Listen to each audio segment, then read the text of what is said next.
Hello dear students, जैसा कि आप लोग देख पा रहे हैं, आज मैं आप लोगों के सामने बेटा लेके आया हूँ इम्पोर्टेंट ग्राफ। आज मैं किस पे बात करूँगा बेटा? इम्पोर्टेंट ग्राफ पे बात करूँगा जो हमारे नीट एग्ज़ामिनेशन के लिए बहुत ही ज़्यादा इम्पोर्टेंट होने वाले हैं। तो थोड़ा ध्यान से समझें। तो बेटा इम्पोर्टेंट ग्राफ के अंदर सबसे फर्स्ट हम बात करेंगे स्टैंडर्ड इक्वेशन ऑफ सर्कल। क्या बात की बेटा मैंने? Standard equation of a circle. यदि मैं स्टैंडर्ड इक्वेशन ऑफ सर्कल की बात करूं बेटा, तो सर्कल की स्टैंडर्ड इक्वेशन क्या हो सकती है? तो वो होती है बेटा x square plus y square is equal to small r square. That is the equation of standard circle. आगे बेटा बात दिमाग के अंदर यहाँ पे, और इसका जो बेटा सेंटर रहेगा, मैंने क्या बोला? Its centre. बेटा जो इसका जो सेंटर रहेगा इज 8 0,0। इसका जो बेटा सेंटर रहता है वो कितना होता है बेटा? 0,0। और इसकी जो रेडियस है, क्या बोला मैंने बेटा? रेडियस। रेडियस हो जाएगी हमारे पास स्मॉल आर।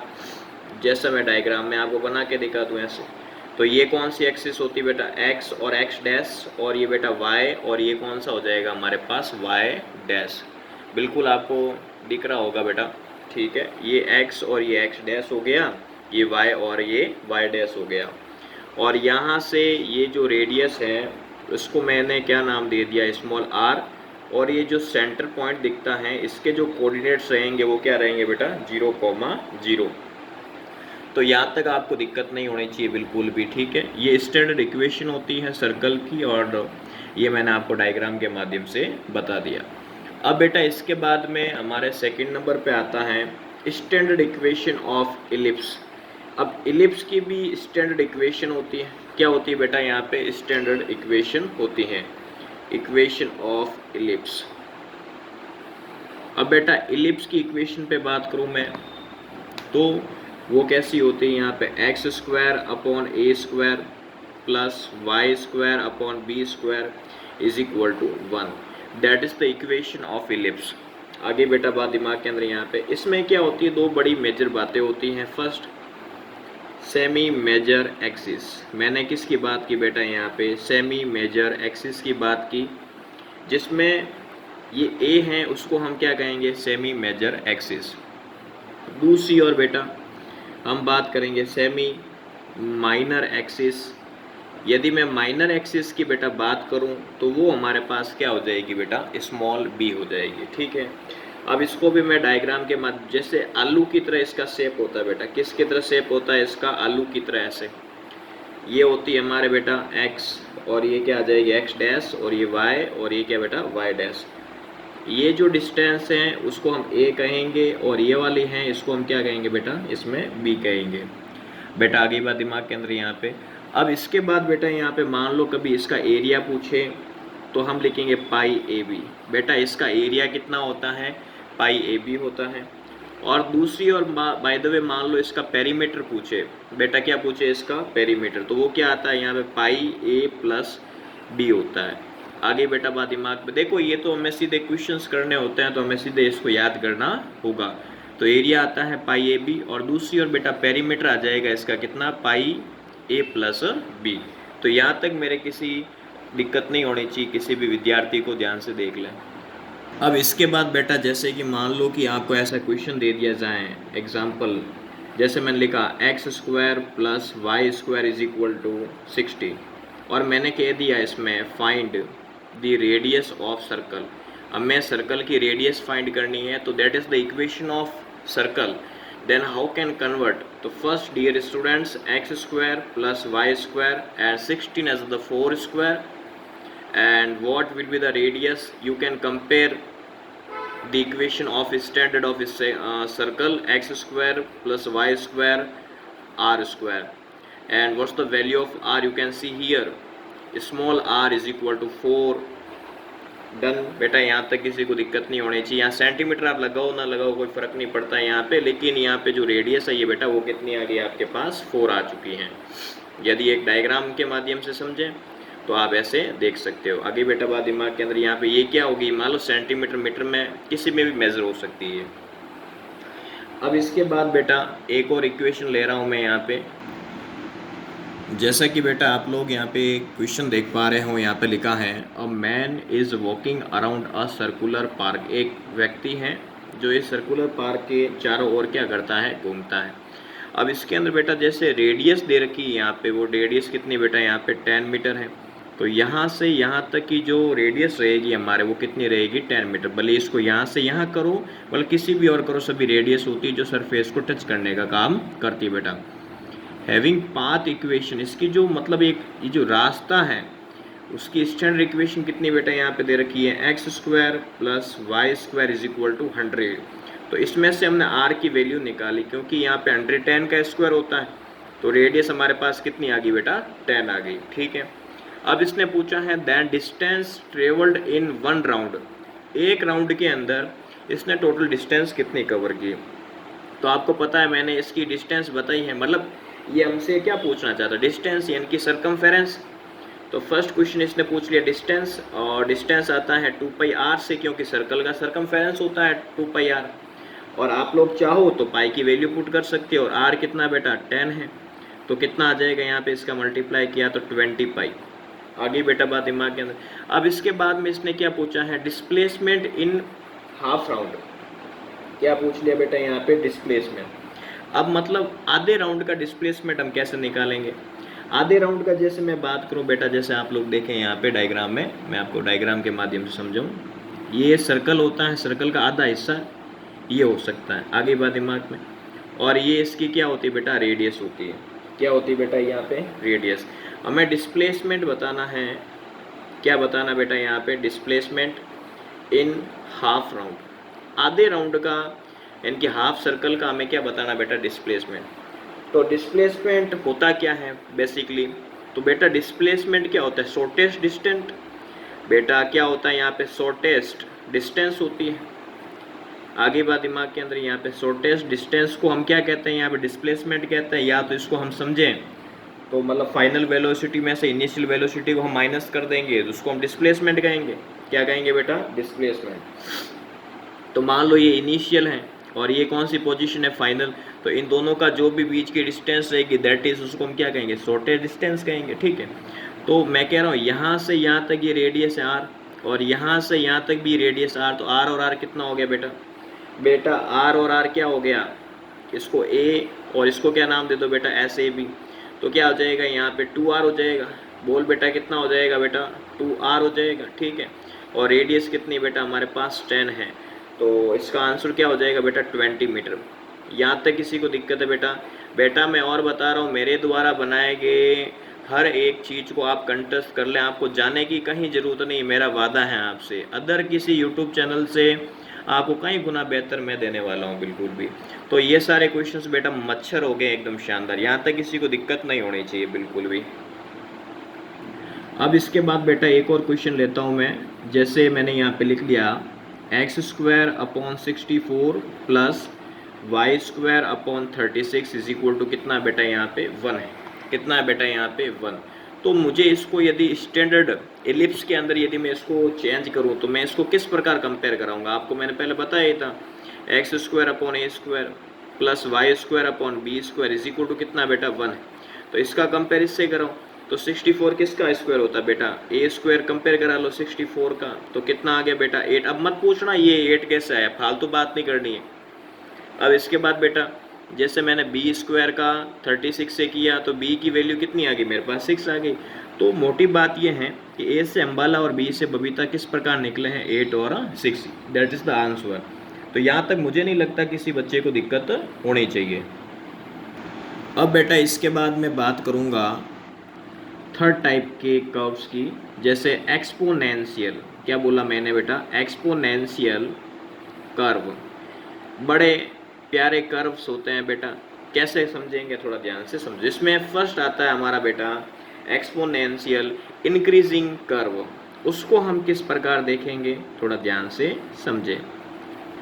इंक्रीजिंग बेटा, आगे बेटा बात दिमाग में, किसी को डाउट हो वो कमेंट बॉक्स में लिख देना, फिर मत कहना सर ने दगा कर दिया। क्या कर दिया बेटा, दगा।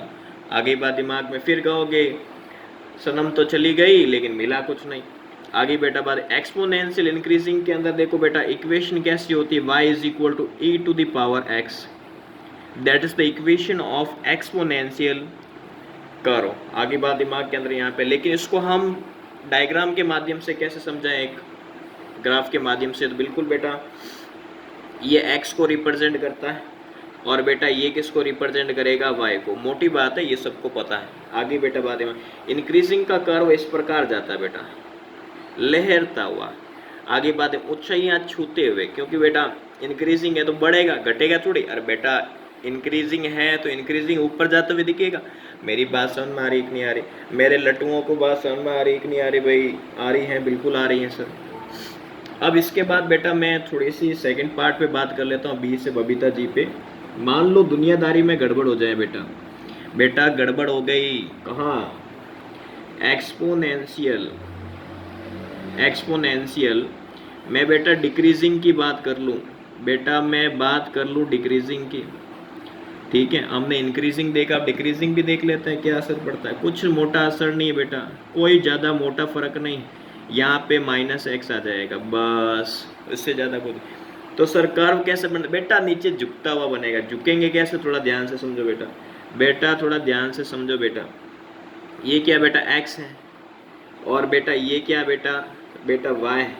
तो सर यूं बनेगा क्या बेटा, मैं बता रहा हूँ ना, तो नेचर तो रख थोड़ा सा, देख बेटा यूं ऐसे लहरता हुआ बनेगा। कैसे, यूं लहरता हुआ। आगे बेटा बात दिमाग के, टच मत करना, अरे बेटा टच मत करना, बिल्कुल ऐसे लहरता हुआ बनेगा। आगे बात दिमाग के अंदर यहाँ पे, तो ये जो ग्राफ है बेटा, that's the graph of decreasing for exponential form. आगे बेटा बात दिमाग के अंदर यहाँ पे, तो ये मैंने दोनों ग्राफ को आपको मोटे मोटे तरीके के साथ बता दिया है। फर्स्ट मैंने बात की आपके साथ एक्सपोनेंशियल इंक्रीजिंग, जो इस प्रकार बढ़ेगा। दूसरी और बेटा मैंने बात की आप लोगों के सामने डिक्रीजिंग की, तो इस प्रकार ग्राफ बनेगा। यूं मत करना, टच कर दिया, आउच। आगे बेटा बात दिमाग के अंदर आ जाओ बेटा, अब थोड़ी सी प्यारी बातें करते हैं। क्या करते हैं बेटा, थोड़ी सी प्यारी बातें। हम फोर्थ टाइप के ग्राफ को पढ़ेंगे। अब हम बात करेंगे हाइपरबोलिक। किसकी बात करें बेटा, हाइपरबोलिक ग्राफ की। तो सर ये कौन सा मामला, बेटा मामला तो बहुत बढ़िया है, थोड़ा सा ध्यान से समझेगा तो दिमाग में सीधा बैठ जाएगा। तो फर्स्ट बेटा मान लो ऐसी सिचुएशन बन जाए, y is equal to C upon X, first condition. और बेटा दूसरी कंडीशन आ जाए y dash is equal to C upon X square.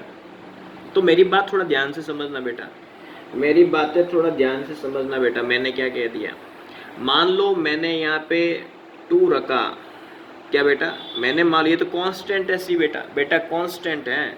तो ये मैंने यहाँ पे लिख, मान लो ये मैं कह रहा हूँ ये बढ़ रहा है बेटा, ये बढ़ रहा है, तो बेटा ये क्या होगा, डिक्रीज होगा। मैंने कहा ये बढ़ेगा तो ये डिक्रीज होगा कि नहीं होगा, अरे होगा, बिल्कुल होगा, ठीक ठीक। फिर भी थोड़ा एक बार ग्राफ से थोड़ा फोटो देखने से थोड़ा अच्छा समझ में आता है ना, एक बार फोटो बना लेते हैं। तो बेटा देखो ध्यान समझो इसको, जैसे मैं ग्राफ के माध्यम से समझाऊँ तो मैं ध्यान से समझना बेटा। ये हो गया हमारा y और ये हो गया हमारा x। जैसे फर्स्ट कर्व मैंने इस प्रकार बनाया, आगे बेटा बात दिमाग के अंदर यहाँ पे मैंने कह दिया बेटा, ये जो मैंने कर्व बनाया है वो y is equal to C upon X, मतलब यहाँ पे सी अपॉन एक्स मतलब कोई कांस्टेंट आप 1 ही लिख लो, कोई दिक्कत नहीं। तो ये 1 अपॉन एक्स को रिप्रेजेंट करता है। तो बेटा मैं इसका ग्राफ कैसे बनाऊंगा, बेटा इसका कर्व कैसे बनाऊंगा, मुझे एक बात बताओ। यहाँ पे x है, यहाँ पे पावर 2 है, क्या बेटा पावर 2 है। तो पावर 2 का मतलब क्या हुआ, जैसे मैंने कह दिया यहाँ पे ये बढ़ रहा है तो ये क्या होगा, घटेगा। तो मान लो कि यहाँ पे ये 2 गुना बढ़ रहा है, तो यहाँ पे 2 का स्क्वायर 4 गुना बढ़ेगा बेटा, 4 गुना बढ़ेगा, मतलब ये ज़्यादा बढ़ रहा है बेटा, ये ज़्यादा बढ़ रहा है। तो बढ़ रहा है तो इसका अकॉर्डिंग ये मतलब थोड़ी ये ज़्यादा घटेगा, मतलब ये ज़्यादा बढ़ेगा तो ये ज़्यादा घटेगा। तो इसका सिंपल मीन क्या है, समझ नहीं आ रहा। तो बेटा सिंपल मीन ये है कि इसकी तुलना में, इसके कंपैरिजन के अंदर यदि हम कंपेयर करवाएं तो ये थोड़ा सा ग्राफ थोड़ा नीचे और बनेगा। जैसे आपको मैं डैश डैश के माध्यम से समझाऊँ बेटा, ऐसे ऐसे लहरते हुए बेटा, कैसे ऐसे लेयर टच मत करा देना बेटा, टच मत करा देना। तो ये जो आएगा ग्राफ बेटा 1/x² आ जाएगा। यहाँ तक मिट्टी बातें समझ में आ गई कि नहीं आ गई बेटा? एक बार वापस समझे बेटा, एक बार वापस। जैसे बेटा मैंने कह दिया y = c/x है, मैंने कहा बेटा ये 2 है, तो ये 2 गुना बढ़ रहा है, तो ये इतना ही क्या होगा बेटा? डिक्रीज भी होगा। क्या होगा बेटा? यहाँ पे डिक्रीज भी होगा।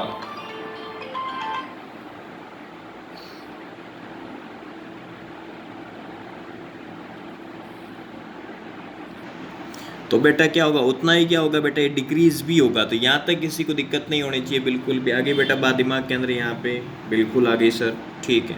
अब हम क्या लेते हैं बेटा? एक नया टॉपिक लेते हैं। अब बेटा मैं इसके बाद बात करूँ पैराबोलिक कर्व पे। किस पे बात करूँ बेटा मैं यहाँ पे? Parabolic curve. तो ये पैराबोलिक कर्व क्या होता है सर? तो बेटा इसकी जो इक्वेशन होती है फर्स्ट वो हमें पता होनी चाहिए, y = x², that is the equation of parabolic curve. बेटा ये जो इक्वेशन है वो कौन सी इक्वेशन है बेटा? पैराबोलिक कर्व की इक्वेशन है। तो जैसे मैं यहाँ पे ग्राफ बनाऊँ इसका, तो बेटा ये जब x² है और ये y है, तो y = x², तो ये मतलब ये ऊपर की ओर बनेगा यूँ। आगे बेटा बात दिमाग के अंदर यहाँ पे।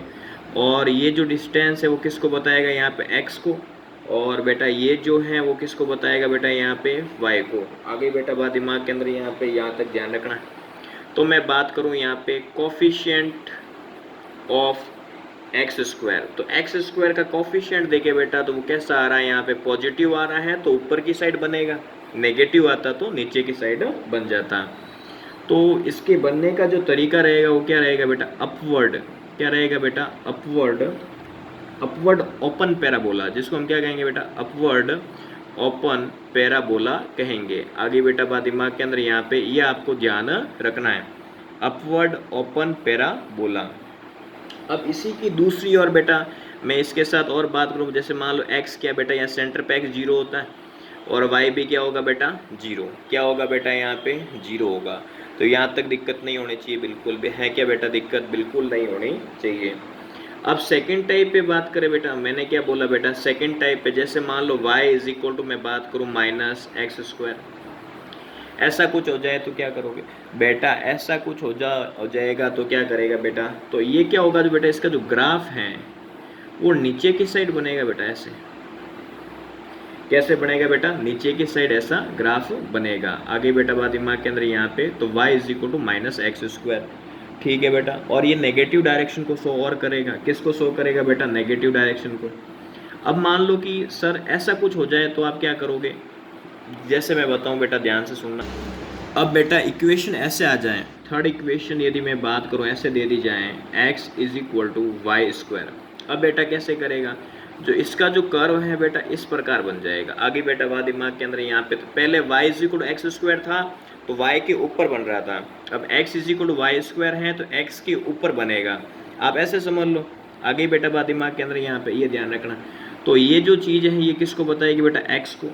और ये है बेटा वो ये किसको बता रही है यहाँ पे? y को। तो यहाँ तक मुझे नहीं लगता किसी को दिक्कत होनी चाहिए। अब इसके बाद बेटा फोर्थ रीज़न बताऊँ मैं, तो x = क्या आएगा बेटा? -y² आ जाएगा। क्या आ जाएगा बेटा? -y²। तो माइनस डायरेक्शन है, मतलब नेगेटिव डायरेक्शन को शो कर रहा है। तो ये पॉजिटिव है, इधर आएगा तो कैसा हो जाएगा बेटा? माइनस का। तो बिल्कुल हम बात करें ये इस प्रकार आ जाएगा यहाँ पे, ठीक है। तो ये जो डायरेक्शन है बेटा वो y को रिप्रेजेंट करेगी और ये जो डायरेक्शन है बेटा वो किसको रिप्रेजेंट करेगी? यहाँ पे x को। किसको रिप्रेजेंट करेगी बेटा? x को। यहाँ तक दिक्कत नहीं होनी चाहिए। x = -y², that is the represented by the negative axis by parabola. And ये x एक्सिस होती है और ये कौन सी एक्सिस होती है बेटा? y axis. तो यहाँ तक मुझे नहीं लगता किसी बच्चे को दिक्कत होनी चाहिए। अब थोड़े से क्वेश्चंस की प्रैक्टिस करते हैं बेटा, ताकि हमारा हाथ साफ हो जाए। क्या हो जाए बेटा? हाथ साफ।